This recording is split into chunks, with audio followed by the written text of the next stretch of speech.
Since time immemorial, humanity has been fascinated by creatures that defy death.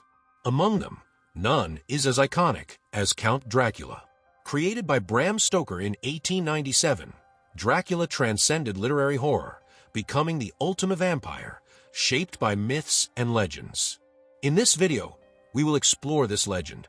Who was Bram Stoker's Dracula? What is his true origin? How has he evolved in popular culture? Prepare yourself for a dark journey, uncovering the mysteries of the most famous vampire of all time. Without further ado, let's begin. Jonathan Harker's arrival at Dracula's castle. Page 29. He spoke impeccable English, but with a peculiar intonation. Welcome to my house. Enter freely and of your own will.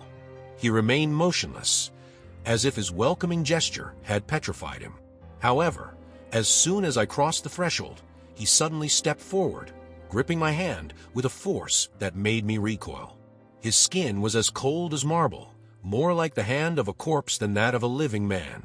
Welcome to my house, he repeated. Enter freely and of your own will.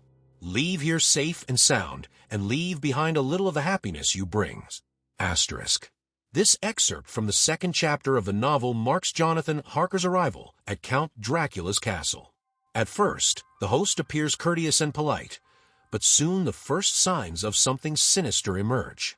The Count's eerie behavior, his literal coldness, and his almost hypnotic insistence that Jonathan enter freely and of his own will create a subtle unease, a forewarning of the horror to come. The repetition of this phrase is not just a minor detail. The Count deeply understands the concept of free will, something essential for vampires. He can only enter a place if invited, and he demands that his victims cross the threshold of his domain willingly. This subtle but crucial element showcases the genius of Bram Stoker, who, from the very beginning of the novel, constructs a character shrouded in mystery, grandeur, and veiled menace. Who is Count Dracula? In Bram Stoker's novel, Count Dracula is an ancient vampire who has haunted Transylvania for centuries, feeding on the blood of the living to sustain his immortal existence. He is more than just a simple monster. He is a sophisticated nobleman, a former warrior, and a being whose presence exudes both charm and terror. Dracula resides in a remote, decaying castle in the Carpathian Mountains, a place as dark and decrepit as his own existence. Unlike the grotesque, cadaverous vampires of Eastern European folklore, Stoker's Dracula is a master of deception. He blends into aristocratic society, using his intellect and charisma to manipulate those around him. Among his supernatural powers, some of the most notable include shape-shifting. He can transform into a wolf, a bat, mist, and even dust. Superhuman strength and endurance. His physical power is beyond human comprehension. Mental domination. He can influence and control the minds of certain people. With such formidable abilities and a strategic mind, Dracula is an almost impossible foe to defeat. He's not just a legend of horror but a true symbol of fear and immortality, terrifying both as a human warrior and as an undead predator. The origins of Dracula. What inspired Bram Stoker to create one of the most iconic characters in horror history? The late 19th century was a time of deep fascination with the occult and supernatural stories, and Stoker immersed himself in these myths while crafting his novel.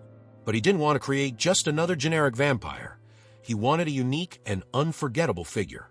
Many believe that Dracula was directly inspired by Vlad the Impaler.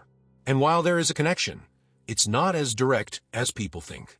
In reality, Stoker's notes reveal that he never deeply studied Vlad Tepes' history. What truly captured his attention was the name Dracula, which he discovered during his research. He realized that the name carried a powerful meaning and had an association with brutality and mysticism. Interestingly, the original title of the book was not Dracula, but Count Wamper. It was only later that Stoker changed it, realizing that Dracula had a much greater impact. The connection to Vlad the Impaler.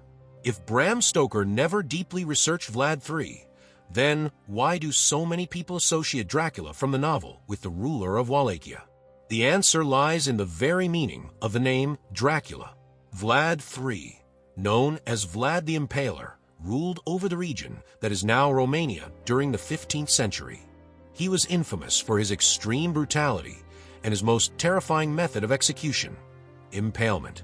His father, Vlad II, was a member of the Order of the Dragon, a Christian society dedicated to defending Europe from Ottoman invasions. As a member, Vlad II received the title Dracula, which meant the dragon. His son, Vlad III, inherited the title Dracula, meaning son of the dragon. However, in Romanian, Dracul can also mean devil, leading his enemies to call him son of the devil. Although Bram Stoker used this name for his vampire, the similarities between Dracula and Vlad the Impaler end there. In Chapter 18 of the novel, Professor Van Helsing investigates Dracula's past and discovers that he was once a warlord, earning his name through ferocious battles against the Turks.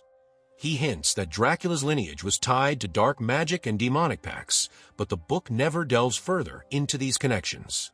Thus, Stoker's Dracula is more a product of fiction than a direct reflection of Vlad the Impaler's historical figure.